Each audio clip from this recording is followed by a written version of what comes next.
What's up YouTube? My name is André and today I bring a special video. All the 8 states in Australia ranked from the worst to the best. Let me say one thing, I live in Europe, I don't know a lot about Australia, but this should be a good one. If you can leave a like on this video, thank you so much for that. It's the best way to show support. If you can subscribe, oh man, you make my day. So have that in consideration. Now, a couple of things. English, not my main language. Any mispronunciations, I'm sorry for that.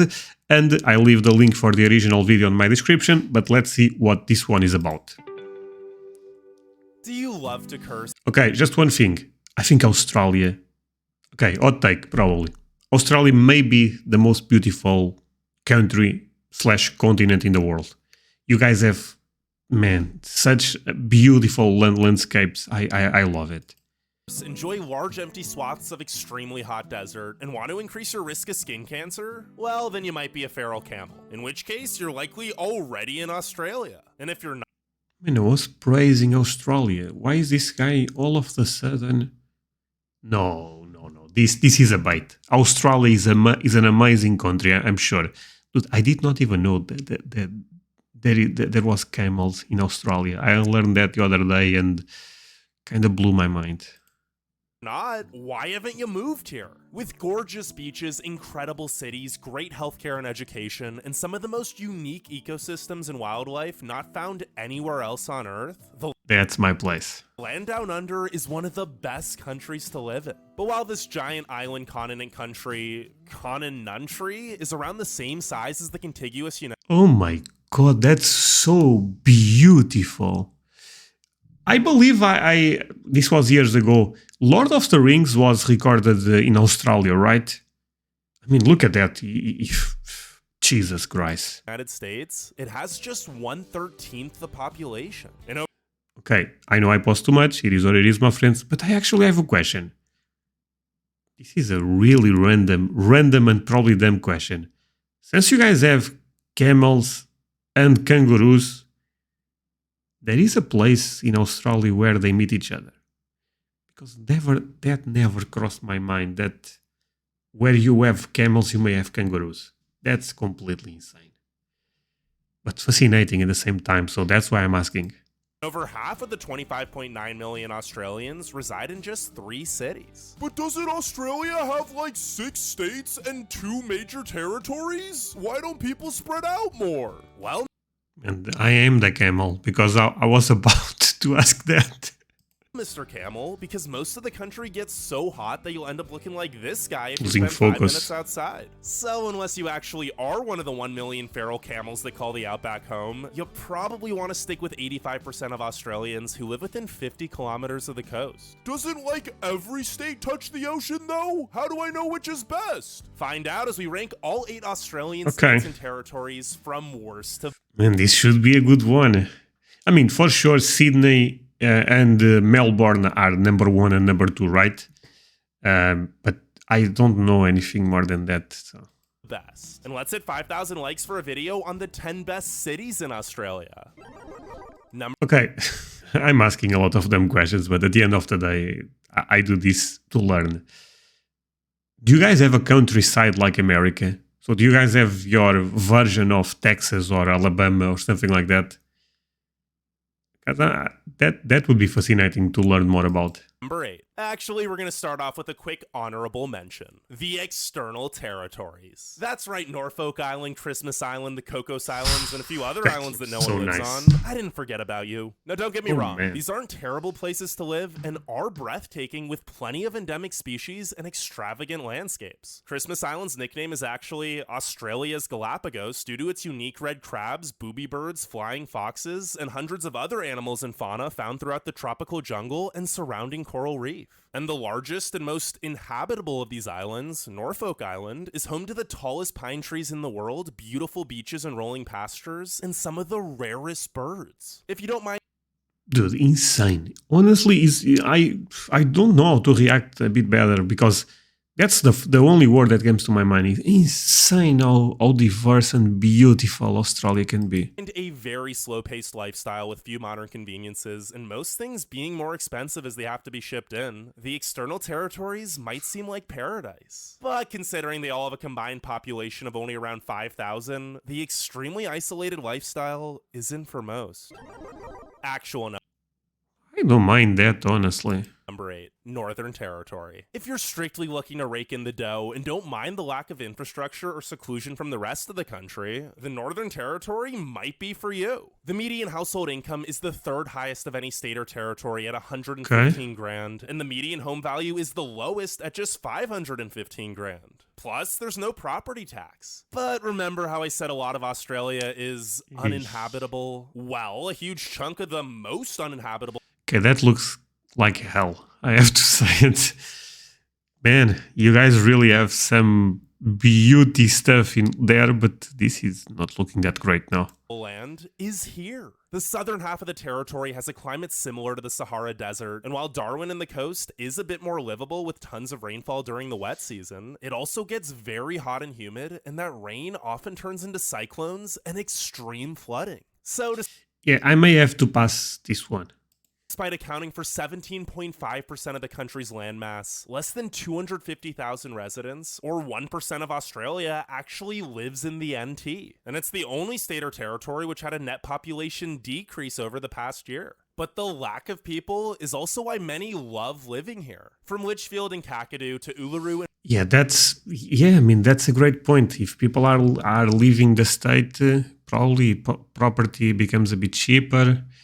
And if you like being alone, that probably paradise for you. Watarka National Parks. The territory is home to so much stunning wide open wilderness that you can experience all to yourself. Although you might not want to be too alone, because not only does the Northern Territory have the most saltwater crocodiles in Australia, the fucking crocodiles. It's also by far the most dangerous state or territory, with a violent crime rate 323% above the national average. Number 7, South Australia. While the Northern Territory is home to some of the highest wages in the nation, South Australia has the second lowest median household income at just $98,500 and the highest unemployment rate at 4.4%. But if you're someone who prefers the simple life and community over vibrancy and wealth, the Festival State is a wonderful place to settle down. It's home to so many charming suburbs and beach towns, over 5,000 kilometers of pristine coastline. Okay, I'm liking this state, actually. And the best wine in the country, and hardly any crime. And with below average This sounds great. fuel, grocery, and utility costs, and a median home value of just 565 grand, South Australia is actually the cheapest state. And Adelaide is the cheapest capital. Sure, Adelaide's also likely the most boring city with over 1 million residents, and a bit behind the times with supermarkets. Million residents is a good number. This is not a bad number, right? Still closing at 5 p.m. on weekends, for example, but that's also by design. Adelaiders love that their home offers all of the amenities of a city, with great food, museums, parks, festivals, and a few unique attractions like the Adelaide Central Market, while still maintaining its small town charm with hardly any traffic and where everyone knows everyone. Not to mention, it's easy. So far the best. So far the best. I really, really like this one. To navigate with no toll roads and a beautiful beach or waterfall hike being just a 20-minute drive look at from the that. city center. Okay, to be fair, I should not be worried about beautiful nature. No matter the state, I will find that, right? Australia have that in abundance. Number 6. Queensland. Queensland is Australia's most popular holiday destination, and for good reason. It's incredibly safe, has the most national parks, and with scenery as diverse as the Great Barrier Reef, Daintree Rainforest, Porcupine Gorge, and Lamington, Girrawin, Goringan, under a volcanic Blackdown Tablelands, and Great Sandy National Parks, not to mention the only Everglades ecosystem outside of Florida, it's debatably the most beautiful state. And if you prefer a more chill, I don't know about that. The other states also end up looking beautiful, but this one looks gorgeous, you know? Vacation, the Sunshine State also offers plenty of theme parks and resorts in the Gold Coast and over 13,000 kilometers of jaw-dropping beaches. So while many used to only holiday here, that's quickly changing as more people learn of Queensland's exceptional small cities and towns. In fact, it's now the fastest growing state and one of only 2 states where over half the population doesn't live in the capital. And it's not because Brisbane sucks. It's actually often ranked as the most livable city in Australia, as it's not nearly as congested or expensive as Sydney or Melbourne, while still offering legit big city amenities and experiencing rapid growth. This looks like a top city, honestly. Top city in the world for me. I'm liking this one.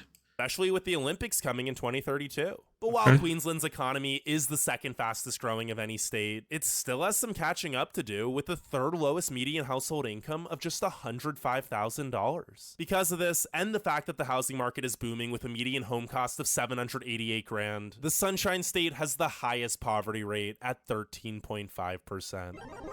Number 5, Tasmania. Tasmania feels... Tasmania? Okay, that name I was not even aware.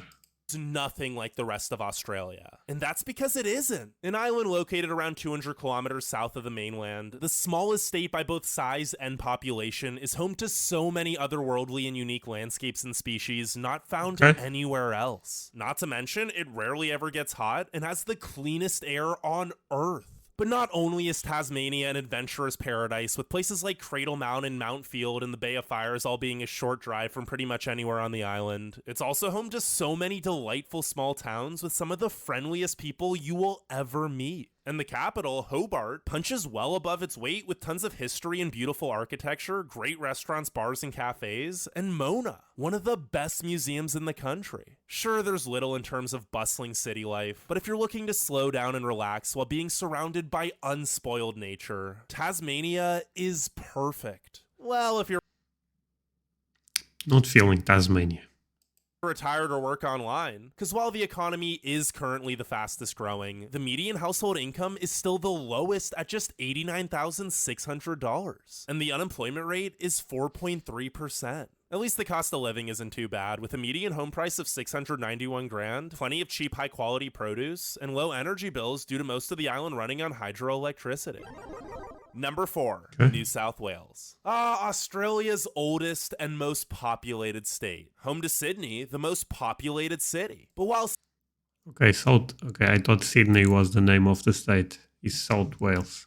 Okay, this is good information. Sydney's big city amenities, multiculturalism, high quality of life, and beautiful beaches and harbors speak for themselves. This great state is so much more than just its capital. New South Wales spans over 800,000 square kilometers and is packed with 18 diverse bioregions ranging from sandy deserts to lush rainforests, rugged mountains, rolling hills, grasslands, rivers, and coast. Yeah, did you know this, and this are all within a 2-hour drive of Sydney? I think we may have a winner.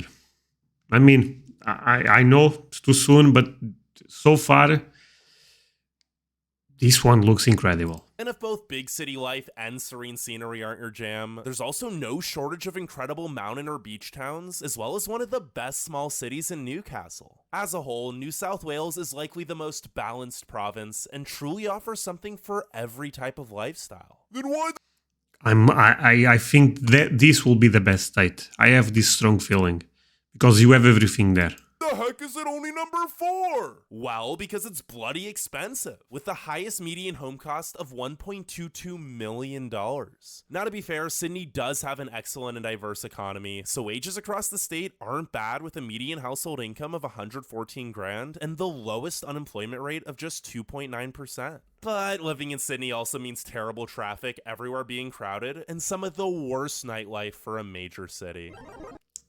Oh, too much traffic? I'm out. Not a winner for me.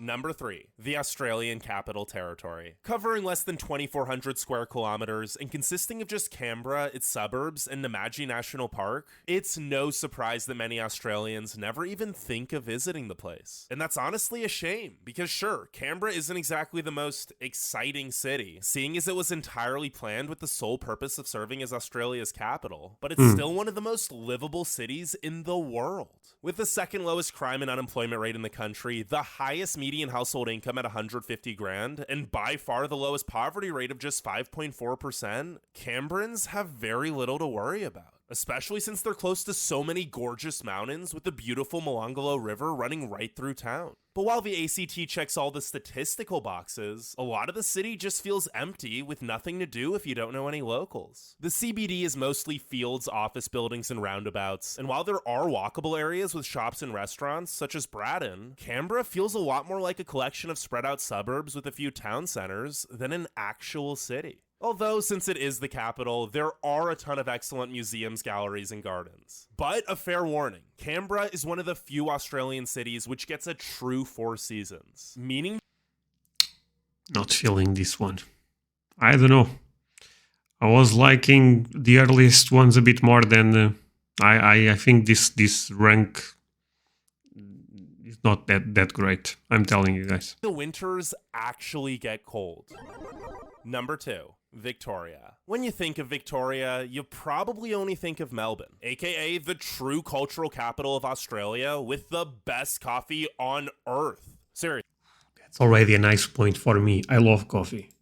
Prove me wrong. But while it's nearly impossible to get bored in Melbourne with its outstanding music and art scene and so many bustling alleyways filled with trendy bars, restaurants, clubs, and cafes, the Garden State is also so much more than just the hipster haven. From skiing in Falls Creek to the penguins of Phillip Island to the stunning ridges of Grampians National Park and cascading waterfalls and rainforests of Yarra Ranges and Otway National Parks, Victoria may only account for 3% of Australia's landmass, but there is no shortage of sensational scenery. Not to mention, it's by far the safest state and home to the Great Ocean Road, the most beautiful drive in the country. But 75% of Victoria does live in Melbourne for a reason. With a stellar job market, world-renowned universities, tons of history, a hip and accepting culture, an excellent public transit, nightlife, and infrastructure, it makes sense that Victoria's capital is growing faster than Sydney and will likely...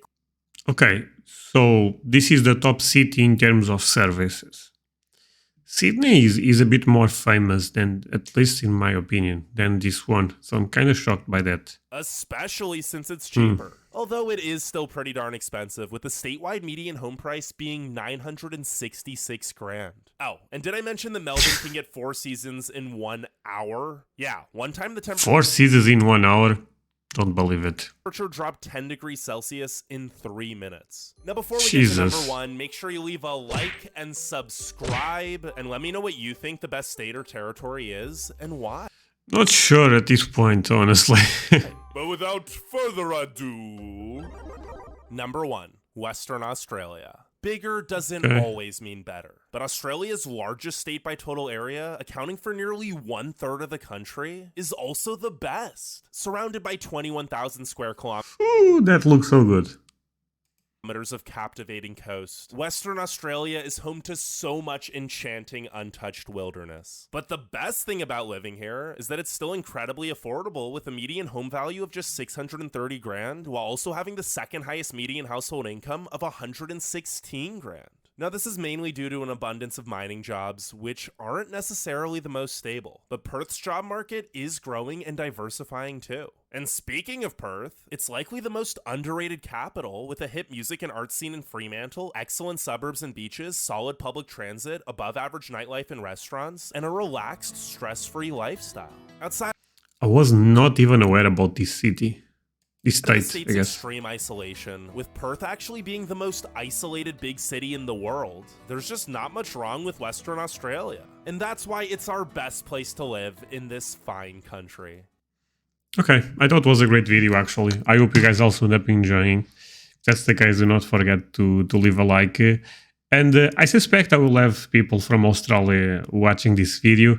If you guys want to tell me in the comments what's the best state in Australia for you, feel free. I take a look at all the comments, Specifically because the reason I do a lot of those videos is, well, I mean, I think I can learn a lot, you know, doing this type of stuff, and it's interesting, honestly. Guys, do not forget to leave a like. See you guys next time. Bye.